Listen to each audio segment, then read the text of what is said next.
स्वागत है आप सभी का। मैं हूं गीतू चौहान। छत्तीसगढ़ में होने वाले निकाय चुनाव की बात करते हैं। कांग्रेस ने चुनाव को लेकर 30 बिंदुओं का अपना घोषणा पत्र जारी कर दिया है। वहीं कांग्रेस के घोषणा पत्र पर बीजेपी नेता और पूर्व मुख्यमंत्री रमन सिंह ने पलटवार करते हुए इसे झूठ का पुलिंदा बताया है। ये निकाय दोनों ही पार्टियों के लिए अहम माना जा रहा है। ऐसे में सवाल है कि नगरीय निकाय चुनाव में कौन किस पर भारी पड़ेगा। क्या नगर निकाय चुनाव से तय होगा विधानसभा का रास्ता? घोषणा पत्र में किए गए वादे कितने पूरे होंगे? पिछली बार किए वादे कितने पूरे हुए हैं? चर्चा में हमारे साथ मेहमानों का खास पैनल होगा, लेकिन उससे पहले देखते हैं रिपोर्ट। छत्तीसगढ़ में नगरीय निकाय चुनाव को लेकर बिगुल फूंक चुका है। कांग्रेस ने चुनाव को लेकर अपना घोषणा पत्र जारी कर दिया है। कांग्रेस ने इस घोषणा पत्र में पीने के लिए शुद्ध पानी से लेकर जमीन का पट्टा देने तक का वादा किया है। उसके आगे भी आने वाले समय में अर्बन एरियाज में चूंकि छत्तीसगढ़ का 25% आबादी अब नगरीय क्षेत्रों में निवास करती है, हम लोगों को ऐसा लगता है कि जिस तरीके से राशि का विभाजन भी होता है, शहरी क्षेत्रों के विकास को प्राथमिकता देने के लिए जिन 30 बिंदुओं को आज के जन घोषणा पत्र में शामिल किया गया है, इसको हम इम्प्लीमेंट करेंगे। कांग्रेस के इस घोषणा पत्र को बीजेपी ने झूठ का पुलिंदा बताया है। उनकी माने तो पिछली बार जारी किए गए घोषणा पत्र को कांग्रेस ने फिर से जारी कर दिया है। घोषणा पत्र कांग्रेस का झूठ का पुलिंदा है। जो घोषणा पत्र चुनाव में जन घोषणा पत्र जारी किया था, उसी बिंदुओं को रिपीट किया गया है, जबकि उसके किसी बिंदु पे कोई काम नहीं हुआ है। न पट्टा मिला लोगों को, न आवास मिला, न शहर का विकास हुआ। कहा 300 करोड़ का बजट हुआ करता था, हमारी जब सरकार बनी 4000 करोड़ तक बजट पहुंचा दिया था। अब 500 करोड़ के बजट में आके फिर से रुक गया। पूरे नगरीय निकाय के काम सारे ठप है।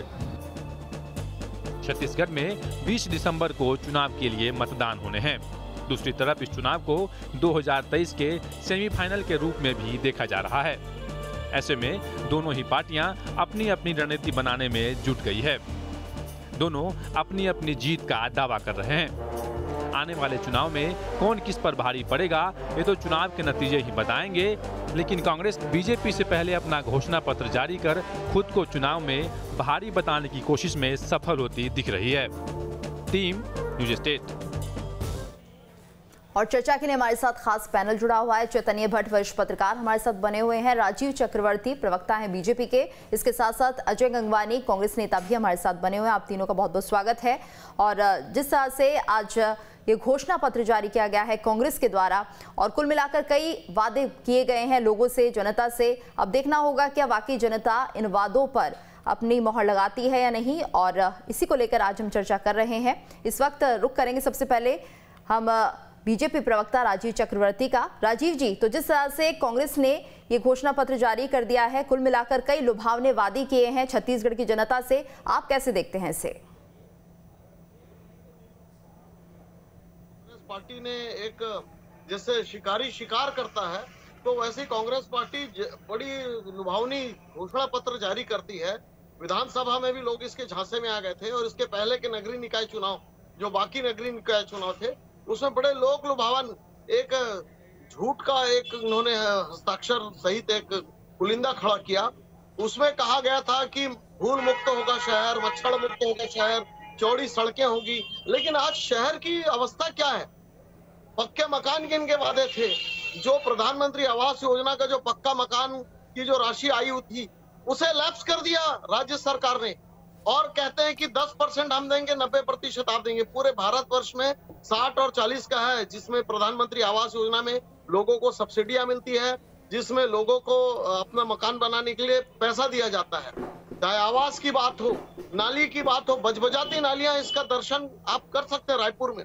नेशनल हाईवे, स्टेट हाईवे में अंधेरा से गिरा हुआ है, चौक चौराहे अंधेरे में है। स्मार्ट सिटी का जो पैसा आता है, उससे बूढ़ा तालाब का कायाकल्प होता, नई बाउंड्री वाल बना दी जाती है हर सड़कों का। तो जनता ठगी हुई महसूस कर रही है। जनता के साथ पूरा प्लानिंग के तहत गेम किया गया है, और जनता बहुत दुखी है। और उस बीच जो आज घोषणा पत्र जारी हुआ है, उसको जनता समझती है कि शराबबंदी का वादा था विधानसभा चुनाव में, जन घोषणा पत्र में। अब इनकी कमेटियां बन रही है 4 साल से। 3 साल हो गए, कमेटियों का कोई अता पता नहीं, कमेटी की रिपोर्ट का कुछ पता नहीं है। इनकी घोषणा पत्र में था कि हम मकान बना के देंगे, बेरोजगारी भत्ता की बात थी, कहाँ है बेरोजगारी भत्ता? रोजगार की बात थी, कहाँ है रोजगार? तो जनता सारी चीजों को समझती है कि कांग्रेस पार्टी बहुत अच्छा घोषणा पत्र बनाती है।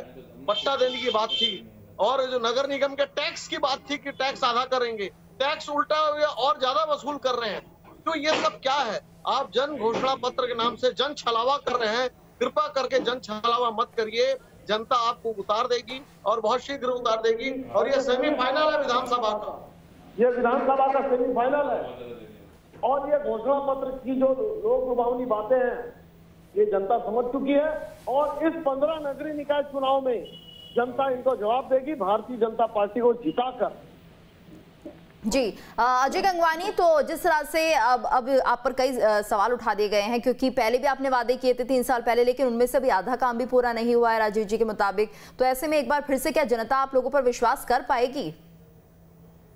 गीतू जी थोड़ा समय देंगे, राजीव चक्रवर्ती जी ने काफी बातें की, जवाब देना चाहूंगा। सबसे पहले देखिए, आज हमारी कांग्रेस पार्टी ने 31 बिंदुओं का नगरीय निकाय चुनाव को लेकर जो घोषणा पत्र किया है, और मैं बताना चाहूंगा गीतू जी, हमारे घोषणा पत्र का प्रत्येक वादा हमारा कमिटमेंट है। ये भारतीय जनता पार्टी के वादे नहीं है जो सिर्फ जो है लोगों को लुभाने के लिए हो और चुनाव खत्म होने के बाद सिर्फ और सिर्फ जुमले साबित हो।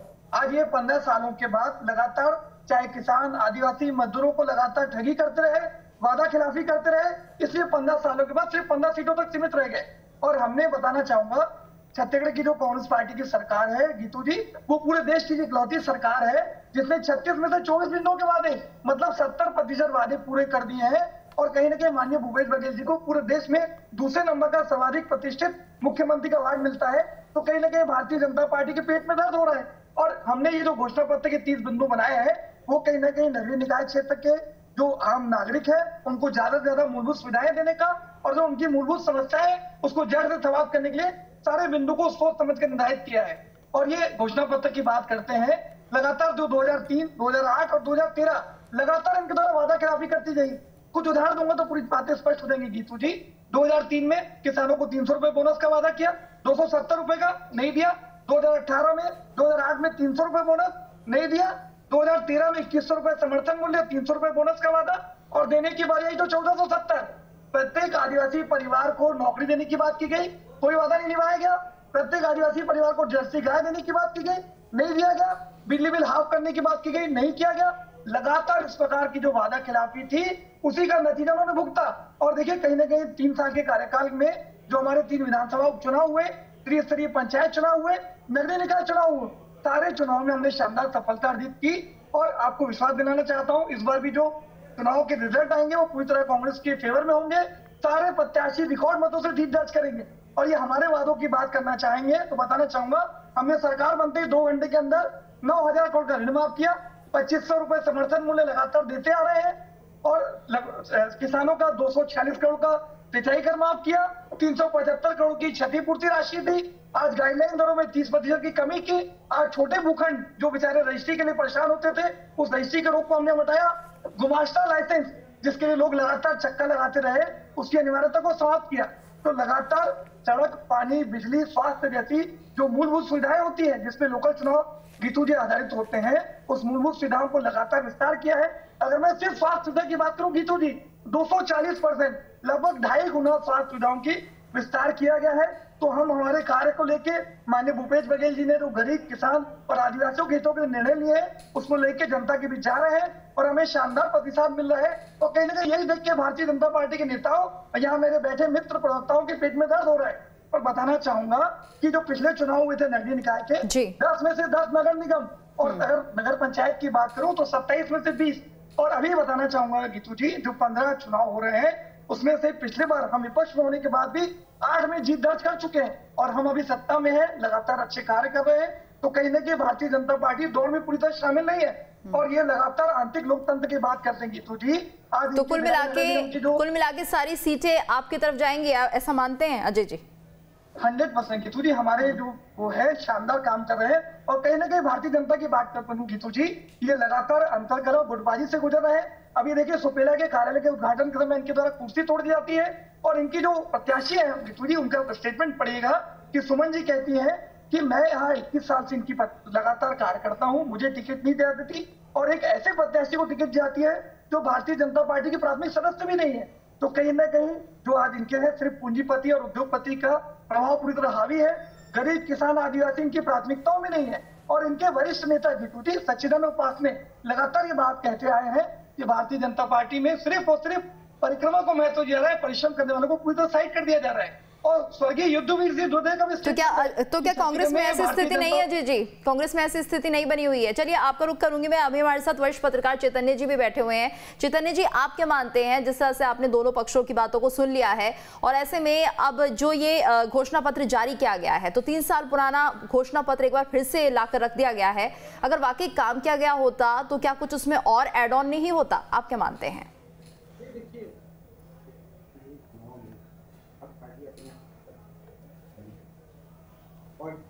मतदाता है वो भी ये समझता है कि ये जो घोषणा पत्र है ये झूठ का पुलिंदा है।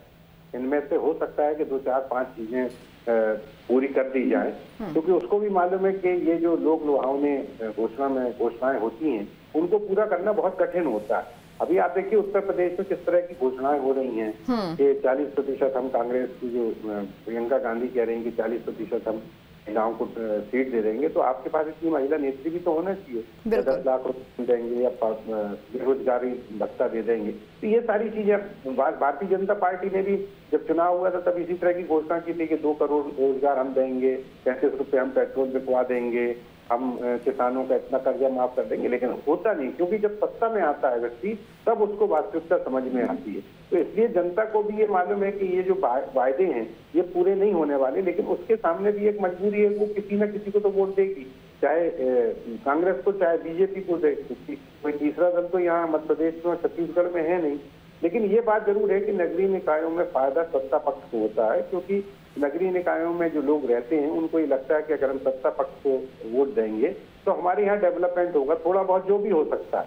अगर हम विरोधी को दे देंगे तो हो सकता है कि सरकार उन नगर निगमों को पैसा ना दे और उसके कारण हमारा विकास हो जाए। तो चूंकि कांग्रेस की सरकार है तो निश्चित तौर पे इसका फायदा मिलेगा। दूसरी बात यह है कि भूपेश बघेल को भी एक बहुत बेहतर मुख्यमंत्री के रूप में देखा गया है। दूसरी बात, जो छत्तीसगढ़ प्रदेश है वो भी सफाई में नंबर 1 आया। तो कुछ काम तो हो रहा है, ऐसा नहीं है कि बिल्कुल काम नहीं होता है। लेकिन जो घोषणा पत्र में बहुत सी चीजें ऐसी होती हैं जिनको पूरा करना बड़ा कठिन हो जाता है। लेकिन चूंकि अब चुनाव लड़ना हर पॉलिटिकल पार्टी का एक ही एजेंडा है कि वो किसी तरह से सत्ता में पहुंच पाए, और जब सत्ता में पहुंचती है तब लोगों के काम होते हैं। तो इसलिए सत्ता में पहुंचने के लिए इस तरह के वायदे करना बहुत ही स्वाभाविक सी बात है। कोई भी पार्टी हो, चाहे वो आम आदमी पार्टी हो, चाहे सपा हो, चाहे बसपा हो, चाहे भारतीय जनता पार्टी हो, चाहे कांग्रेस हो, तो इनको इस तरह के वायदे देना पड़ते हैं। लेकिन इसमें कुछ चीजें बहुत अच्छी हैं, जैसे पट्टा देने वाली बात है, या जो बसाहट वाले बाजार हैं उनको अगर आप बाहर शहर में बसाएंगे और वहाँ पे सारी व्यवस्थाएं करेंगी, बाजारों में महिलाओं के लिए शौचालय की व्यवस्था होगी, टॉयलेट की व्यवस्था होगी, पिंक कलर रहेगा उसका, तो ये बहुत सी छोटी छोटी चीजें हैं जिनको आप आसानी से कर सकते हो। लेकिन बहुत सी चीजें ऐसी भी हैं जिनको जिनको पूरा करने के लिए बहुत पैसे की आवश्यकता होती है और एक सीमित साधन होता है। अब अगर आप टैक्स कम करने की बात करेंगे तो आपका रेवेन्यू घट जाएगा। तो इन परिस्थितियों में किस तरह से उसको सामंजस्य किया जाए और अपने वादों को पूरा किया जाए, ये बड़ा महत्वपूर्ण हो जाता है। लेकिन चूंकि अब सरकार कांग्रेस की है, इसलिए उसको लगता है कि वो बहुत सी चीजों को जनता के सामने लाके और उनके अपने पक्ष में कर लेगी। और जनता को भी लगता है कि अगर सत्ता में है जो, उसको अगर हम वोट देंगे तो हमारा डेवलपमेंट होगा, हमारा विकास होगा, हमारी बहुत सी चीजें जो हैं जो लंबे अरसे से नहीं हो पा रही। क्योंकि देखिए कि अभी आपके जो भारतीय जनता पार्टी के प्रवक्ता आरोप लगा रहे थे कि कुछ नहीं हुआ, तो 15 साल तो उनकी भी सरकार रही है। अगर छत्तीसगढ़ की या रायपुर की या बिलासपुर की इस तरह की स्थितियां हैं तो उसके लिए उनका भी कहीं ना कहीं दोष है कि उन्होंने इतना डेवलपमेंट नहीं किया। इसलिए मुझे लगता है कि ये तो खैर देखिए राजनीतिक प्रपंच होता है, एक दूसरे के खिलाफ आरोप लगाना ये तो पॉलिटिकल एजेंडा है। लेकिन अगर इस तरह की चीजें घोषणा पत्र में आई और अगर वो पूरी हो जाती तो मुझे लगता है कि बहुत ही अच्छी बात होगी, सौभाग्यशाली होंगे छत्तीसगढ़ के लोग कि अगर कांग्रेस अपने वादों को पूरा करती। बिल्कुल राजीव जी, और तो जिस तरह से हम देख रहे हैं छत्तीसगढ़ सरकार को कहीं ना कहीं जितने इनाम इस वक्त मिल रहे हैं, चाहे उनके काम करने के तरीके के लिए हो, चाहे जो उनके सीएम हैं भूपेश बघेल उनके लिए हो, तो कुल मिलाकर इस वक्त छत्तीसगढ़ छाया हुआ है। राष्ट्रीय स्तर पर एक अलग पहचान बनती जा रही है छत्तीसगढ़ की। आप नहीं मानते कि एक बड़ी चुनौती हो सकती है, क्योंकि इतने लंबे समय तक बीजेपी की सरकार रही, लेकिन 3 सालों के अगर हम बात करें तो उस हिसाब से कांग्रेस की सरकार ने बेहतर काम किया है? मैं आपको और भट्ट जी दोनों को बता दूं कि ये जो पुरस्कार दिए गए हैं ये 2.5 वर्ष की वजह से नहीं मिले। पिछला 15 वर्षों में जो गुड गवर्नेंस हुआ, पिछला 15 वर्षों में जो वर्किंग जो एक एनवायरमेंट बना, एक जो मैकेनिज्म बना, तो उस मैकेनिज्म को ये लोग जब ऑडिट करने आते हैं तो पाते हैं कि ये चल रहा है। और अगर पिछले 3 वर्षों के कायाकल्प को देखेंगे, काम को देखेंगे, तो 0 बट्टा सन्नाटा है। क्योंकि जो पैसा आता है सेंट्रल से, उसी पैसे से वो अपना नाम बताकर कर रहे हैं। और जो दूसरी बात, जो इनको नियमित रूप से सड़कों की मरम्मत करनी चाहिए थी, जो इनको पुल पुलिया बनाने चाहिए थे नगरीय निकाय क्षेत्र में छोटे छोटे, वो सारे विकास के काम पिछले 3 वर्षों में बंद है। जो सुशासन 15 वर्षों में हुआ था, उसी बुनियाद पर ये सरकार टिकी हुई है। ये कहते नगर निगम में जिम बनाएंगे, पार्कों में जिम बनाएंगे, वो तो हमने बनाया जो पार्क बदहाल थे। आज हमारा ही काम का ये फीता काट रहे हैं। आप देखेंगे मल्टी लेवल पार्किंग बना, हमारा बनाया हुआ। आप देखेंगे जितनी सड़कें बनी हुई हमारे कार्यकाल की बनी हुई। तो सरकार के पास नया करने के लिए कुछ नहीं है। जो हम काम कर रहे हैं उसका फीता काट रहे हैं, नारियल फोड़ रहे हैं, इनाम ले रहे हैं। तो राजीव जी, ये माना जाए कि आप लोगों को समझा नहीं पाए, इसका मतलब आप लोगों को समझा नहीं पाए कि आपने कितना काम किया है, क्योंकि इतने लंबे वक्त तक आपकी सरकार रही और ऐसे में आप कह रहे हैं जो काम आपने किया उस पर अब कांग्रेस कहीं ना कहीं फीता काट रही है या नारियल फोड़ रही है। तो ऐसे में आप लोग असफल मानते अपने आप को कि आप लोगों के बीच ना जा पाए, ना उन्हें समझा पाए? नहीं गीतू जी, ऐसा नहीं है। ये चुनाव आचार संहिता क्या करते हैं, हम असली लोकतंत्र के लोग हैं। ये क्या करते हैं, इनकी पुलिस, इनके अफसर जाकर मतदाताओं को धमकाते हैं। और जो चुनाव आयोग रहता है लोकल चुनाव में थोड़ा सा ये साइलेंट रहते हैं। और अभी भी आदर्श आचार संहिता का उल्लंघन हो रहा है। मंत्री जी अजय जी, आपकी भी प्रतिक्रिया लेंगे, जरा पहले सुन लेते हैं राजीव जी की बात। तो ये लोग कर रहे हैं, देखिए आवास का मामला था, अब बोलते आवास देंगे। जिन लोगों को आवास, प्रधानमंत्री आवास में लोगों ने पात्र घोषित हुआ, आज 3 वर्ष हो गए उनके पैसे अकाउंट में नहीं आ रहे हैं। अब सरकार कहती है कि 10% हम देंगे, 40% नहीं देंगे राज्य सरकार। और अभी नए आवास के इन्होंने घोषणा किया कि हम लोगों को पक्का मकान बना के देंगे। तो झूठ का पुलिंदा कांग्रेस पार्टी करती है।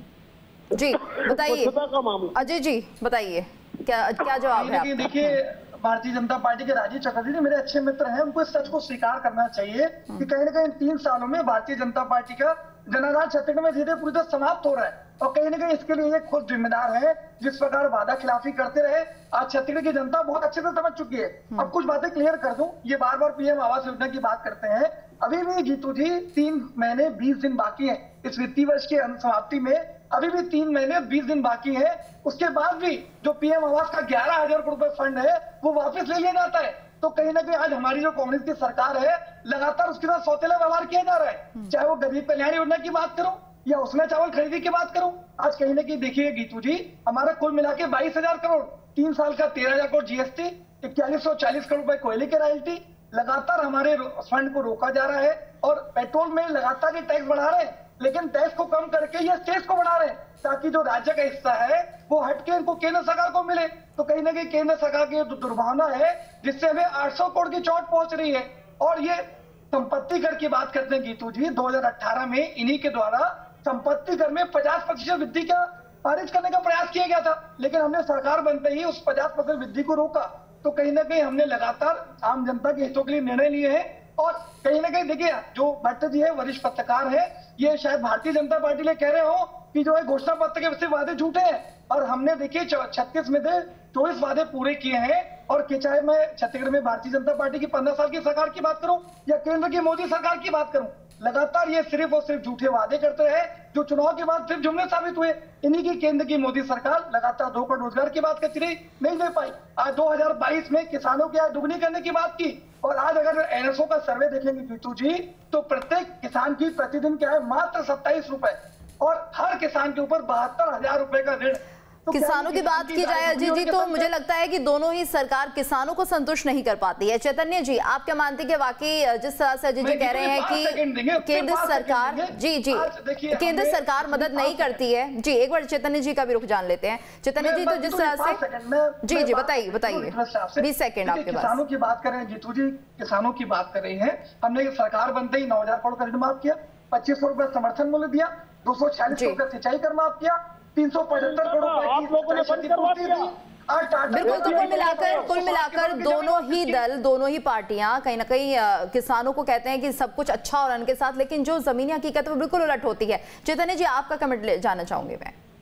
नहीं, देखिए ये बात तो सही है कि किसानों के संग किसान इस देश का अन्नदाता है, लेकिन उसको हमेशा उपेक्षित रखा गया और यही कारण है कि अब ये कानून जो बनाए थे सेंट्रल गवर्नमेंट ने, उसको लेके बहुत लंबा आंदोलन चला। ये बात अलग है कि अब क्योंकि चुनाव पास आ रहे हैं यूपी के, पंजाब के, 5 राज्यों के, इसलिए वो सारे कदम पीछे लेना पड़े। लेकिन सवाल इस बात का है कि जैसे भी आपके बीजेपी की प्रवक्ता कह रहे थे कि कुछ नहीं हुआ, तो अगर भारतीय जनता पार्टी इतना काम किया होता जैसा कि वो बता रहे हैं 15 साल तक, तो इतना बड़ा बहुमत कांग्रेस को नहीं मिलता छत्तीसगढ़। कहीं ना कहीं उनकी भी कमी रही होगी, तभी जनता ने फिर कांग्रेस को वोट दिया है। जहाँ तक आपके जो घोषणा पत्र के वायदों की बात है, तो मुझे लगता है कि देखिए वायदे तो करना पड़ता है, क्योंकि अगर आपको चुनाव लड़ना है और चुनाव लड़ने के साथ आपको सत्ता में पाना है, तो आपको वायदे तो करना पड़ेंगे। अब वो वायदे कई बार ये भी होता है कि हमको हमारे पास पैसा नहीं है, या हमारे पास, जैसे मध्य प्रदेश में हुआ कि 1.5 साल में सरकार गिर गई, उनका कहना है कि साहब अगर हम 5 साल तक अगर हमारी सरकार चलती तो हम निश्चित तौर पे तमाम वायदे पूरे कर देते। ये भी सही बात होती है कि जब सेंट्रल में दूसरी सरकार है और स्टेट में दूसरी सरकार है, तो बहुत कुछ उसके साथ पक्षपात होता है। अभी जैसे बहुत से जो मतलब आपकी दूसरी सरकारें हैं, पंजाब की सरकारें हैं, जहाँ पे आपकी छत्तीसगढ़ की सरकारें कांग्रेस की है, वहाँ निश्चित तौर पे पैसा कम। तो चलिए देखिए जनता क्या फैसला देती है, क्योंकि जिस तरह से नगरीय निकाय चुनाव को लेकर घोषणा पत्र जारी हुआ, वादे कई किए गए, अब ये देखना होगा कि जनता वाकई उन्हें सही पाती है नहीं, और किस तरह से फिर किसको जीत दिलाकर सत्ता मिलाती है। बहुत बहुत धन्यवाद आप सभी का इस चर्चा में हमारे साथ जुड़ने के लिए, और इसी के साथ हमारी इस खास पेशकश में इतना ही।